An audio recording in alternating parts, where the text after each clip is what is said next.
Hey listeners, are you ready to uncover some extraordinary wonders? Disappearing Spoon is thrilled to partner with the amazing Curiosity Box. It's a science subscription service for curious minds. It's created by Vsauce, the internet's leading science education channel, with over 3 billion views. This season's box is packed with goodies that will fascinate and inspire you. Challenge yourself with a magnetic shadow alphabet puzzle. Piece it together to spell out the alphabet using only the letter shadows. Or discover the picture pot, where art and mathematics merge into a colorful, creative masterpiece. It is fun and educational. And the highlight, a sample of recreated Martian soil. Experience the thrill of holding the red planet right in your hands. Don't miss out on this unique adventure. Subscribe to Curiosity Box now and celebrate the incredible achievements of science. For 50% off, use the offer code SPOON at the-curiosity-box.pxf.io/disappearingspoon. That's offer code SPOON at the-curiosity-box.pxf.io/disappearingspoon for 50% off today. Unbox the mysteries of the universe with Curiosity Box. In 1931, a Charlie Chaplin movie called City Lights premiered in Hollywood. Chaplin's guest of honor at the premiere was none other than Albert Einstein. As the two men strolled toward the theater in tuxedos, throngs of people cheered them, screaming and pointing at these two very different celebrities. Indeed, Chaplin turned to Einstein and said, "They cheer me because they understand me. They cheer you because no one understands you." It's a charming joke, but it does get at a deep truth. Even today, most of us don't really understand Einstein's main achievement, the theory of relativity. Which brings up an uncomfortable question. How, then, do we know that relativity is true? The answer is other scientists. They can point to experiments. Einstein's theory makes certain predictions about the world. Scientists can therefore run experiments and see whether the results match Einstein's predictions. And historically, the results have matched, time and time again. So what were those experiments? That's what we're going to explore in this 3-part series. When we think of Einstein today, we think of the rumpled genius, the wise sage, the worldwide celebrity. He is Saint Albert.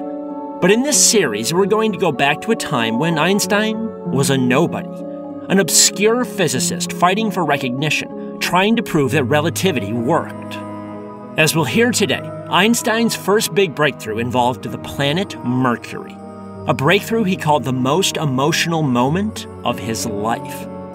The next 2 episodes will then cover other experiments by 2 of Einstein's oddest disciples, including one who served as the inspiration for Jean-Luc Picard of Star Trek. Einstein's triumph was not foreordained. He didn't just publish his ideas and let people bask in his genius. He had to think about PR and politics. He also had to fight like hell, against both doubters and against those who wanted Saint Albert dead.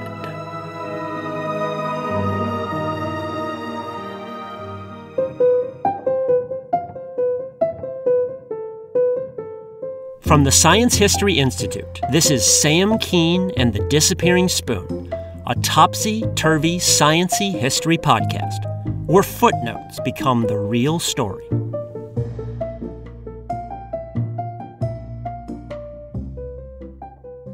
Isaac Newton's laws of motion and gravity are really, really good. With Newton's laws, you can fly rockets to the moon, predict eclipses, build steam engines and cars and ships, and do so many other amazing things. So why did scientists eventually replace Newton's laws with Einstein's? The truth is, scientists probably never would have searched for something beyond Newton's laws if a few embarrassing anomalies hadn't turned up in the 1800s. One anomaly involved the orbit of the planet Mercury. But to understand the full story, we'll have to back up a bit to one of the more spectacular moments in science history. In the 1780s, astronomer William Herschel discovered the planet Uranus with a telescope. This was a huge deal. The first new planet discovered since the ancient Babylonians and Assyrians found Saturn. For the first time in thousands of years, the makeup of the heavens changed. But Uranus was a poorly behaved planet. Astronomers should have been able to predict its orbit and path through the sky pretty easily. That's because they knew its position, speed, and mass, as well as the position and speed and mass of all the other planets that were tugging on it gravitationally. So according to Newton's laws, the calculations of where it's going should have been easy. But Uranus never quite moved the direction it was supposed to. It was always a tad off. Or it moved a little faster or slower through the sky than expected. Something was just funny about Uranus. This mystery persisted for 70 years. Then, in the 1840s, a French astronomer named Urbain Le Verrier proposed an ingenious solution. Le Verrier was a thin, stately man regarded as one of the most arrogant scientists in history, which is saying something. He ran an observatory in France for 13 years, and in those 13 years, he bullied 13 colleagues and 46 assistants into quitting. He's been accused of driving one colleague to suicide. But Le Verrier was undeniably brilliant, and he had a hunch about why Uranus was misbehaving. 70 years earlier, Herschel had shaken astronomy by discovering a seventh planet in Uranus. But why stop there? What if there were 8 planets? If there were 8, then the extra planet would be tugging gravitationally on Uranus as it circled the sun. Sometimes that tug would slow Uranus down, and sometimes speed it up. It could tug Uranus out of position as well. So Le Verrier sat down and started calculating. He used Newton's laws of gravity and motion. If Uranus was here initially, and then moved there instead of there, where would this hypothetical 8th planet need to be to explain the discrepancy? It sounds easy, but these calculations were actually grueling. They took months. Finally, a weary Le Verrier told a fellow astronomer to train his telescope on a certain patch of sky and search for a faint but moving object.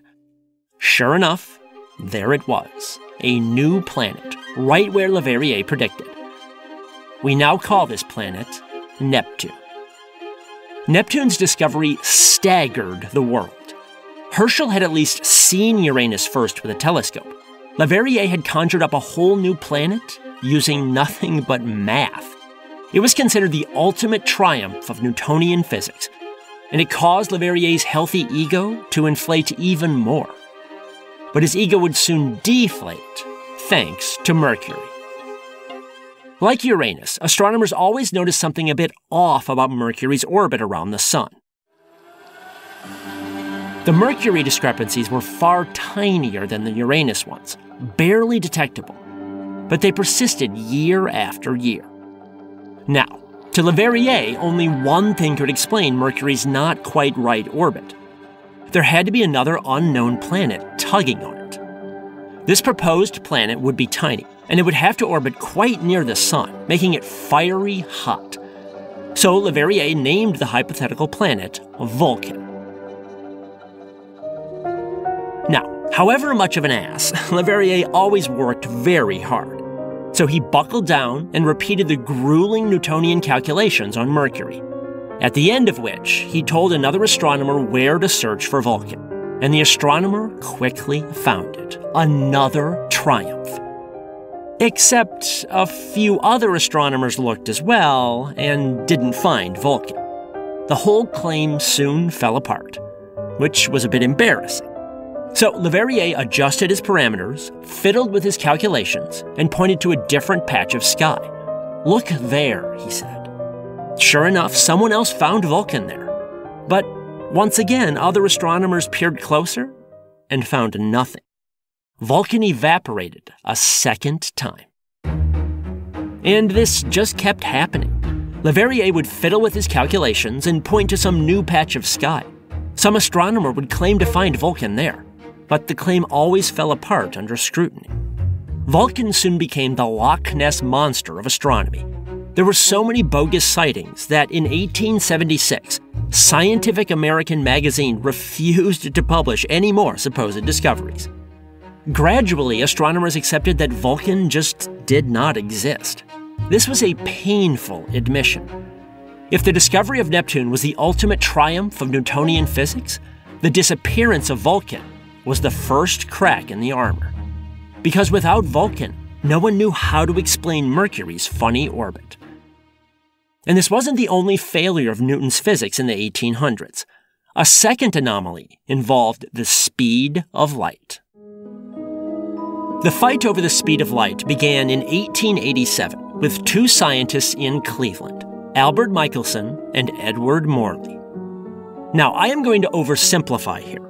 Michelson and Morley were actually trying to detect something called the luminiferous ether, the medium that light waves supposedly traveled through. But to cut a long story short, the experiment required Michelson and Morley to measure the speed of light under different circumstances. And they found something bizarre, that the speed of light was always the same. If they were moving away from a light source, the speed was 186,000 miles per second. But if they moved the opposite direction toward the source, they got the same speed, 186,000 miles per second. Which doesn't make sense. Consider this analogy. Imagine you're in a rowboat on a river. You are tied to a tree, so you are stationary, and you measure the speed of the current. Let's say it's 10 miles per hour. Now start rowing downstream. If you measure the current again, you'll get a speed less than 10 miles per hour. That's because you're going the same direction as the current. Next, let's say you turn around and row upstream. If you measure the current now, you'll get a speed greater than 10 because you're moving against the current. The main point is this. Depending on whether you're moving one direction or another, the speed changes. It's common sense. More to the point, it's what Newton's laws of motion predict. So why didn't Michelson and Morley find the same thing with light? After all, the situations are similar. They were moving one direction, then another. Common sense says that the speed of light should change in those cases. But it didn't. The speed of light stayed the same. This was yet another embarrassing failure for Isaac Newton. But the failures for Newton were opportunities for Albert Einstein.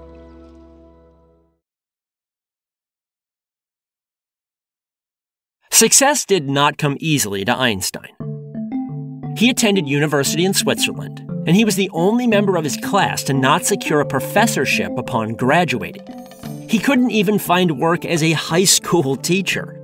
In fact, he was pathetically grateful when a friend secured a job for him as a patent clerk, which is a perfectly cromulent job, but not what we picture Albert Einstein doing.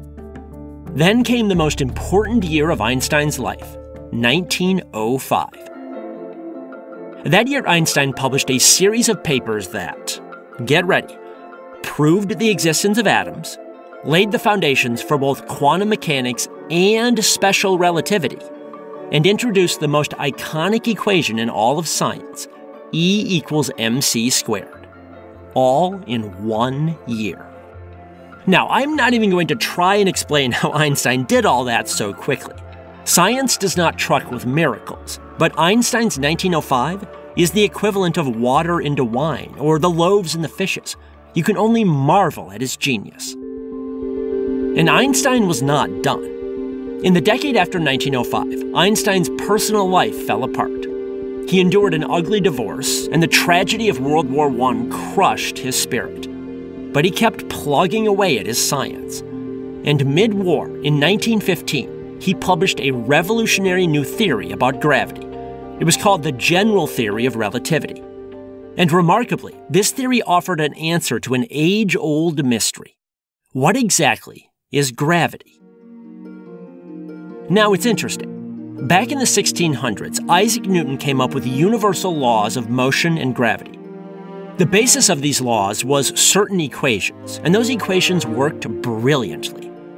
Famously, though, Newton refused to speculate on what gravity actually was.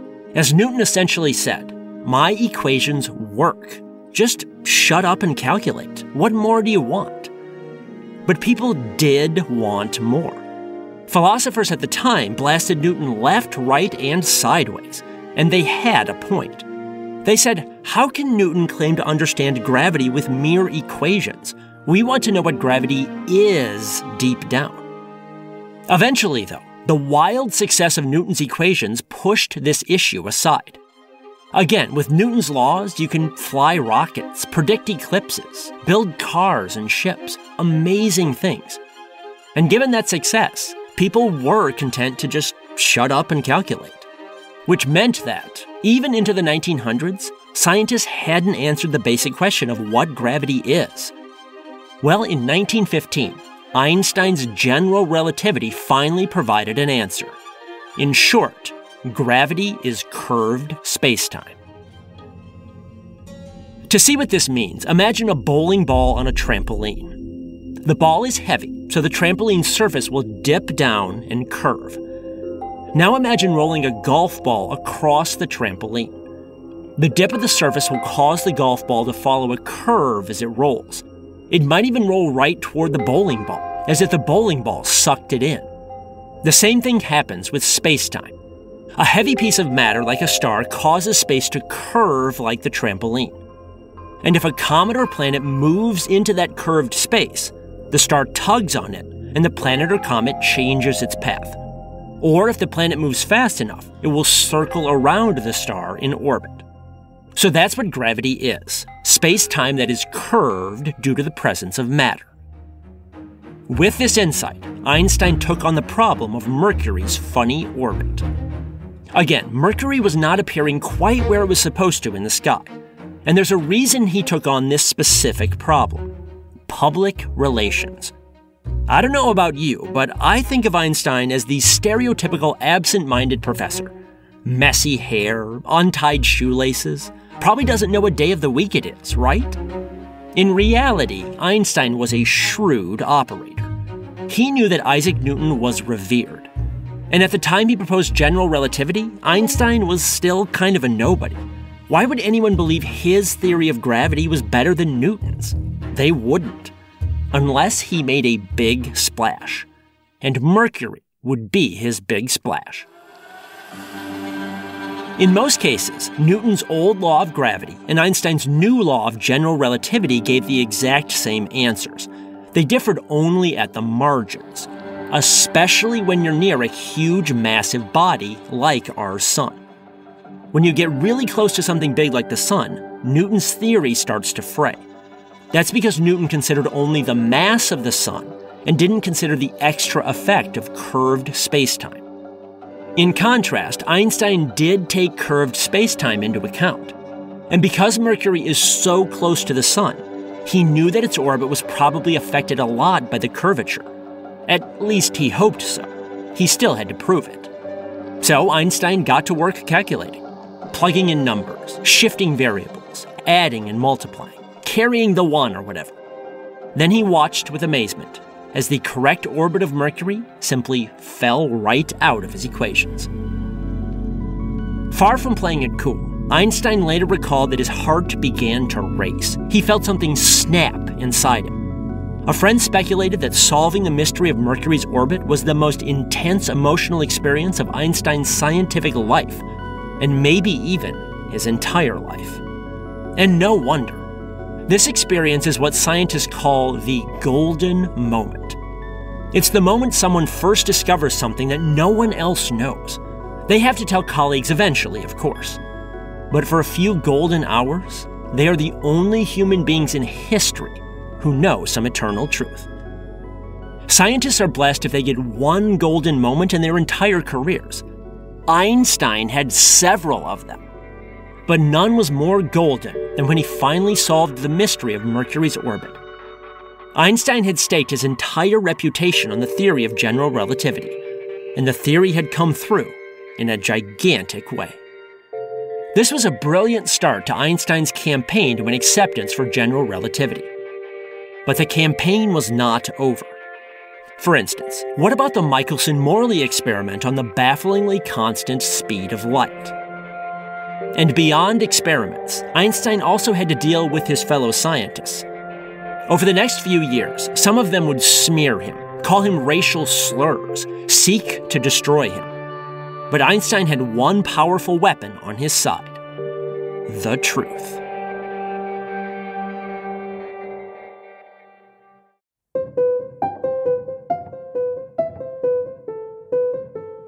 This is the Disappearing Spoon podcast, brought to you by the Science History Institute. Find out more about their library, museum, and multimedia magazine at sciencehistory.org. Make sure you check out the Science History Institute's other awesome podcast, Distillations. You can find their in-depth narrative stories and interviews about everything from space junk to sex, drugs, and migraines, anywhere you get your podcast, and on their website, distillations.org. You can find more incredible stories from my books at samkeen.com. You can also book me as a speaker at your school or event. If you like this podcast, please support it at patreon.com/disappearingspoon. It costs as little as 7 cents per day. You can also get bonus episodes and signed books. Please spread the word to others as well, and subscribe in iTunes, Stitcher, or other places. This episode was written by me, Sam Keen. It was mixed by Jonathan Pfeffer and produced by Mariel Carr. Wayfair's Labor Day clearance is back, and we're bringing end-of-summer deals right to your doorstep. Now through September 3rd, score up to 70% off all things home. Get in on low prices while temperatures are still high, like up to 70% off rugs, up to 50% off bedroom furniture, up to 50% off dining furniture, and up to 60% off living room seating. And the savings don't stop there. End summer with can't-miss surprise flash deals, all with fast shipping right to your doorstep. Save big on everything you need, with every style, for every home, for every budget. Modern? Check. Classic? Check. Coastal grandma with a hint of boho glam? Check and check. Wayfair's got everything you need to make your home way more you. Shop Wayfair's Labor Day clearance now through September 3rd for up to 70% off. Because at Wayfair, new season means new savings. Wayfair, every style, every home. College Savings Iowa is now iSave 529, and it can do more than take your child to college. It's their passport to a bright future, because funds can be used for K-12 tuition, trade schools, graduate degrees, books, and everything they need to get anywhere they want to go. Register by September 30th at iowa529contest.com for a chance to win a $5,290 contribution. iSave 529, for every child, for any adventure.